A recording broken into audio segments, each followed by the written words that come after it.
Mr. Idris Elba, it's nice to meet you. Eric K. Thomas with the Quintessential Gentleman. Nice to speak with you today. Good to speak to you, Eric. How are you, man? I'm doing well, doing well. How are you? Blessed, living the dream. Perfect, perfect. So let's get right into it. I first want to know what interested you in trying to play a movie where you run around from a goddamn lion. You know what, man? There's a few things. First of all, it's a really complex set of ingredients to make a film like this. On one hand, you have the thrill ride of man versus beast, and on the other hand, you have a family dynamic.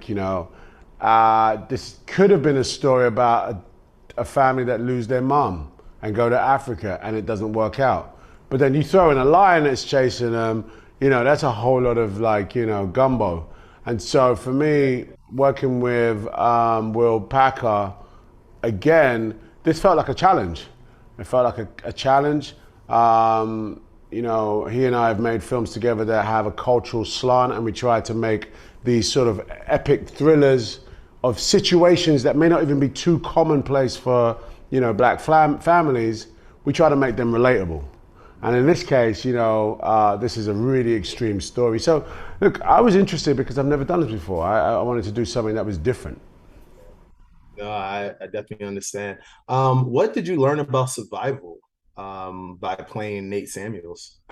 Um, Panic is useless. Panic and fear is useless as well. Because both of those two can be restrictive to your thinking. You start panicking or you start getting too fearful, you just can't figure out what the logic is. And sometimes the logic might be staring you in the face, but you're actually just too, caught up in something else to actually see it. So that was one thing. I think that, if you find yourself going into somewhere where you may not know how to get back, leave yourself some markers, like mental markers, like, okay, I know how to get out of here if I have to. Like that's like a number one thing, because you never know when you might just find yourself in a place where you just don't know how to get back. But if you just make those mental markers on the way in. Right.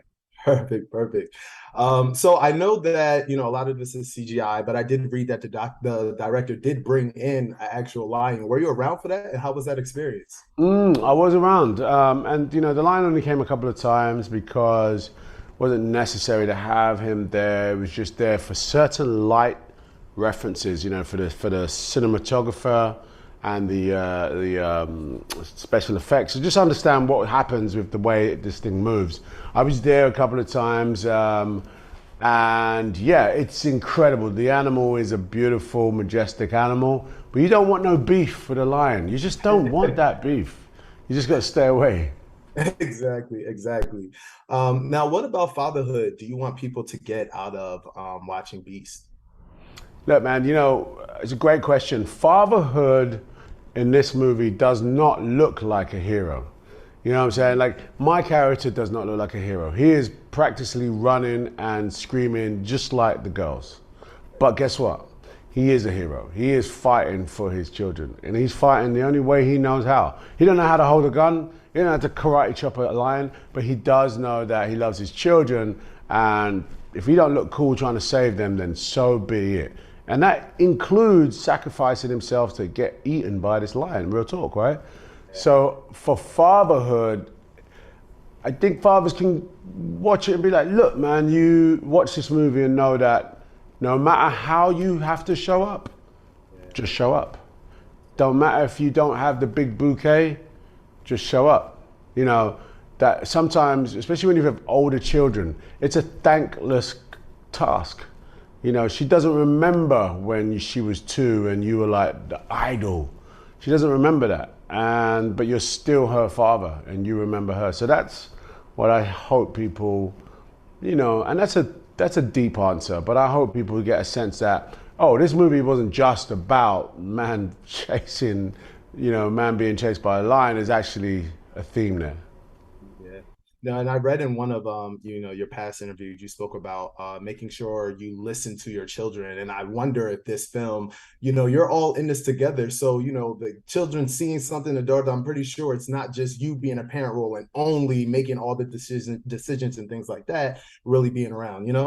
Yeah, no, I mean, in this film you explore that, my character has found it difficult to listen to his, especially older daughter.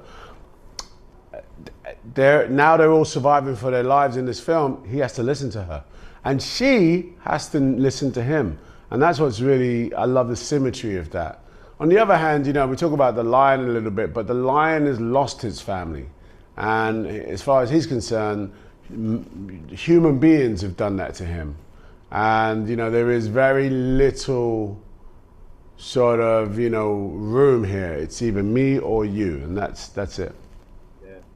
And how did you prepare for this role? I'm assuming you have to be able to run and not get eaten. You have to, have some type of physical fit. How did you kind of mentally get into that space?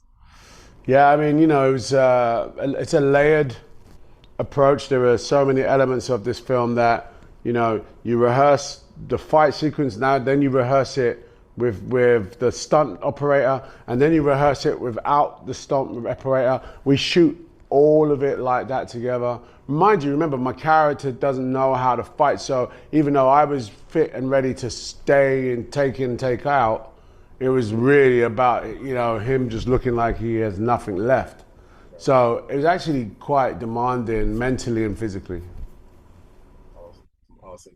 And my last question, would you rather take on this lion or take on Taraji P. Henson and No Good Deeds again? Taraji, she more like a booty cat. The lions over there are really serious. Got it. Got it. Perfect. Thank you so much for this time. I appreciate it. And good luck and much success. Thank you, man. Cheers. Thank you.